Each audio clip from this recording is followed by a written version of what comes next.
Thank you to SimpliSafe for sponsoring this video. There's no safe like SimpliSafe.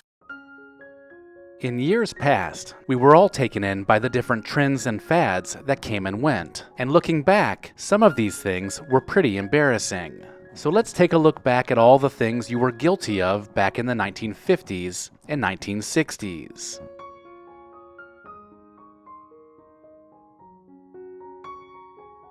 Conical bras were something that many ladies loved to wear during the 1950s. These pointy undergarments were made famous by some of the biggest stars from that time, including Marilyn Monroe, Jane Mansfield, and Jane Russell. They were sometimes referred to as bullet bras, and they challenged the good girl persona that defined the decade. For most girls in the 1950s, a tight-fitting sweater paired with a bullet bra was all they needed to pull off the perfect outfit. Remember wearing cat-eye-shaped glasses? These were the optical accessory of choice for many women, and it was really the first time that glasses had been designed for a more feminine clientele. The unmistakable wingtip on the upper rim is what resembles traditional cat eyes, and it gave them their classic look. So it's no wonder they could be found on movie stars, and later housewives and teenage girls. The look was so iconic, it is still a widely embraced retro look that remains popular today. Within every decade, you can find some pretty odd trends that young people latch onto. And in the 1950s, young ladies started a trend that should rank among the most bizarre. They started wearing dog collars on the outside of their bobby socks as an anklet. These collars were a way for teenage girls to signal their social status. There were even rules that dictated which leg to wear them on, depending on if you were single or going steady. It really depended on where you lived that decided which leg designated a relationship. But either way, it is one of the most unusual fads from this time. In the late 1940s, people caught on to the cowboy spirit and embraced all things Western. During the 1950s, it reached a peak, and children of all ages couldn't get enough, especially young boys. It seemed every kid owned some cowboy outfit, which included a hat, a Western shirt, and a cap gun with a holster, and they loved to run around the neighborhood pretending to be the Lone Ranger. This was also a time when the whole family gathered around their new TV to watch Westerns together, like The Roy Rogers Show, Gunsmoke, or The Rifleman. Another fad that dealt with announcing your relationship status was something called getting pinned. This was a more romantic gesture that occurred during the college years, when a boy would offer a girl his school pin to wear on their sweater or jacket. This officially meant they were going steady and dating each other exclusively. Girls would proudly announce if they got pinned, and their friends would be happy to celebrate the achievement. The 1950s was a time where couples were very much ceremonial and traditional in their values, but the charming trend of getting pinned would fade by the 1960s.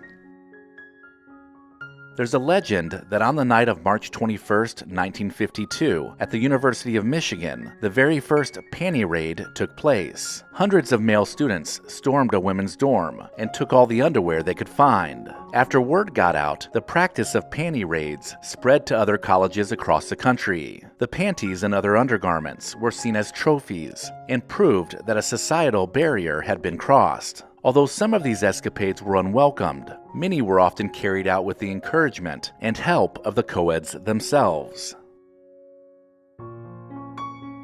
With comic books and other youth magazines being a popular way to pass the time, it's no wonder that the advertisements within their pages would catch the attention of their young audience. Uncle Milton's Ant Farm was one of these ads that kids couldn't pass up. For just a couple dollars, you would receive the farm mailed to your house, and then later the live ants would show up. The plastic farm scene atop the tunnels of sand were fascinating to watch as the ants moved around the granules of sand to build a world of their own. Another fad you may have been guilty of in the 1950s, especially if you were a boy that was big into westerns, was the coonskin cap. This furry hat with a raccoon tail attached was made famous by Fess Parker, who wore one while playing the role of Davy Crockett in the 1954 Disney miniseries. The Disney show alone generated millions of dollars in sales of coonskin caps, and resurrected interest in folk heroes from the past, especially ones like Davy Crockett, who was known for killing bears with his bare hands. Every decade seems to have its own group of counterculture movements, and the beatniks were the 1950s. These were generally book-smart intellectuals, or so they thought, that loved to read poetry and shunned material things. Coffee shops and underground clubs were the gathering places for the beat generation, and with the help of literary leaders like Allen Ginsberg and Jack Kerouac to lead the way, black turtlenecks, goatees, and berets became their calling card. During the 1950s, if a woman was getting dressed up for an event, there's a good chance she would have slid on a pair of silk or nylon gloves to complete the outfit. Formal wear was pretty common during this decade, and gloves on women became part of the etiquette of going out into public. From church gatherings to shopping, gloves were an important accessory to finish off any look. The general rule was the shorter the sleeve, the longer the glove. Although Tupperware was invented by Earl Tupper in the 1940s, the 1950s made it a phenomenon. Housewives couldn't get enough of the colorful containers that kept their food fresh, and a Tupperware party gave women a reason to get together and socialize. Many of these women tried their hand at being a consultant too, hosting parties for neighbors and making Tupperware synonymous with suburbia, and pretty prolific considering how products are marketed today. It was the ultimate influencer marketing campaign that predated social media influencers by more than 60 years. As September rolls in, many families are returning to their regular schedules. This means that homes are left empty during the day, and it's important to consider the heightened risk of burglaries during the fall. The good news? SimpliSafe offers the solution to keep your home secure during this busy time.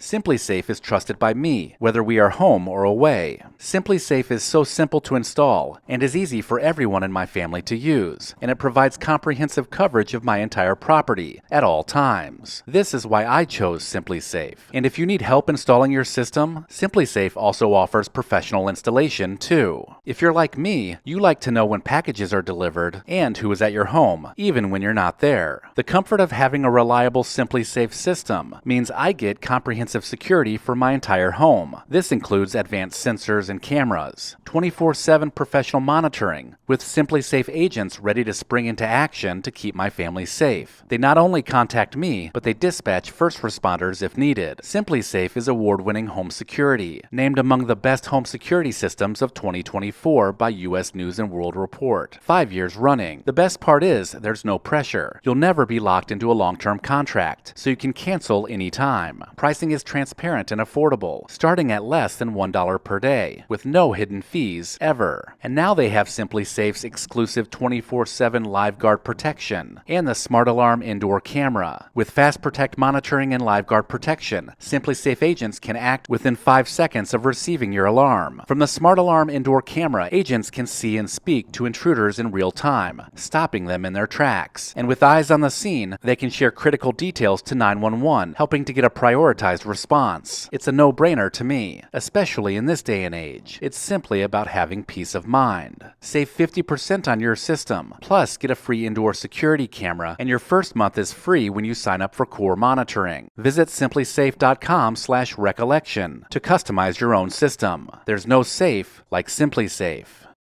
From the very start, the 1960s was all about looking toward the future. The space race was in full swing, and everything started to look more futuristic. The furniture took the shape of rockets, pods, and capsules, while clothing began to resemble plastic suits and matching headgear. This was a time period when every kid was drinking Tang, while watching shows like The Jetsons, and becoming fascinated by the new worlds created by Star Trek and Lost in Space. In the 60s, there was Beatlemania, Batmania, and then there was Bondmania. The 007 explosion was so big that it inspired a spy craze on the big screen and the small. We got to see Dean Martin in a series of Matt Helm movies, James Coburn in Our Man Flint, plus TV shows like Get Smart, The Man from U.N.C.L.E., and The Wild Wild West. People couldn't get enough of the spy gadgets, beautiful girls, and cool cars that these secret globetrotting agents had access to. So it's really no surprise the genre became such a huge part of the 1960s, especially considering the backdrop of the Cold War, with international espionage and government secrets becoming the norm. The Beatles came to America in 1964 to perform on The Ed Sullivan Show, and a record 73 million people tuned into the performance. From there, Beatlemania had officially begun. Their hairstyle, dubbed a mop top, became a popular look in the United States following their appearance on Ed Sullivan. The longish style with bangs was a dramatic departure from the very short, conservative cuts of the 1950s, and it was soon mimicked by teenagers everywhere. As a kid in the 1960s, you'd see ads for sea monkeys all the time in comic books, and you couldn't help but order the creatures. These were actually brine shrimp that were in a state of suspended animation, and they would come back to life when you added water, although they looked nothing like the sea monkeys pictured in the ads. But that didn't stop kids from spending the dollar to buy them, and the marketing ploy continued to charm kids throughout the 1960s. Before there were legitimate hair straighteners available to buy, there were actual irons that people used on clothing. So women in the 1960s who wanted to straighten their hair used the household appliance to make it happen. Laying over an ironing board while mom ironed your hair was a pretty common scene when you wanted to rid your hair of pesky waves. The danger of burning your hair, or even your head, was a risk that these girls were willing to take to get that long, straight look. Cars in the 1960s were a big deal, and it is evident by how many people took pictures posing on the hood of their car. Confident young men and women everywhere climbed on top of the car and would pose while someone else snapped a picture. Hoods were built differently back then and could easily support someone's weight, so it made getting that classic photo possible. Speaking of cars, there was another fad that had kids piling into small cars, like a Volkswagen Beetle, just to see how many people would fit inside. Car stuffing, as it was called, was even a world record-setting competition during this time, and to make it count, all windows and doors had to be able to close completely. For most, though, car stuffing just meant you and all of your friends piling into one car to cruise up and down the main strip on a Saturday night. In 1966, a rumor began to spread that became quite the urban legend. The Beatles were on top of the world, but there were rumors swirling that Paul McCartney had died in a car accident, and the band replaced him with a look-alike. The Paul is dead conspiracy grew bigger after clues were found in various songs and album covers that alluded to his death. The White Album is famous for hearing the words "Paul is dead" when played backwards, and the Abbey Road cover was thought to show a funeral procession, but all of it was just coincidence. But were you convinced after playing the record backwards and hearing the words "Paul is dead"? If you wanted a real message from the dead in the 1960s, then you pulled out the trusty Ouija board to get answers. By lightly placing your hands on the plastic thingamajig and asking a question, you could watch as it gradually moved across the board to reveal an answer, supposedly. The 1960s were a particular high point for Ouija board use in terms of popularity, and the intrigue around supernatural beliefs continues to this day. Did you ever climb up into the back window and lay on the rear dash to take a little nap? It wasn't that uncommon to see little kids doing this in the 1960s. The cars were larger back then, and there was often a big area up against the rear window that was a perfect bunk for small children. Riding in a car was pretty much a free-for-all, with kids roaming the front seat, back seat, and pretty much any nook they could find, all without the restraints of a seatbelt to keep them in place.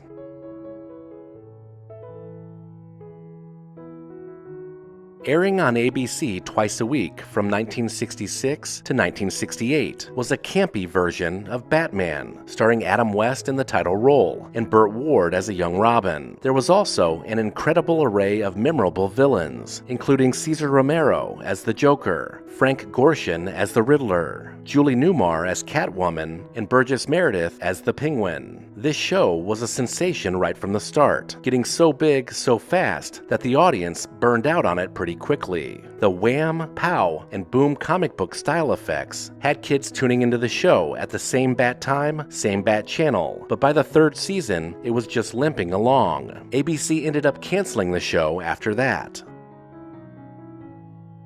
Tiki culture reached a peak in the 1960s. It was inspired by the romanticized image of Polynesian culture and featured tropical drinks, Hawaiian shirts, and decor that included bamboo, palm fronds, and tiki idols. There is no doubt that movies and music played a big part in making tiki culture a theme of the 1960s. Hawaii had just become a state. Elvis was singing and acting in Blue Hawaii, and even Disneyland opened the Enchanted Tiki Room. But by the late 1960s, the style fizzled, and just like that, it became just another restaurant theme.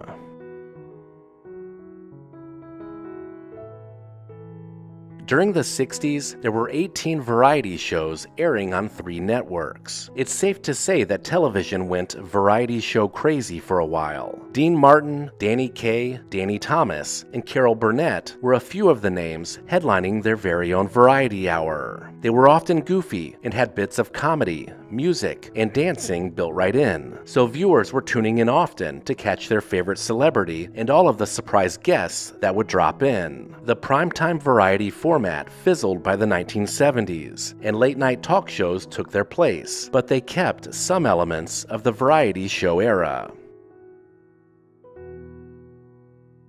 Let me know in the comments if I missed anything, and make sure to sign up for the Recollection Road newsletter using the link in the description. Thank you to our loyal Patreon supporters listed here. Visit patreon.com/recollectionroad to join the club. As always, thank you so much for watching.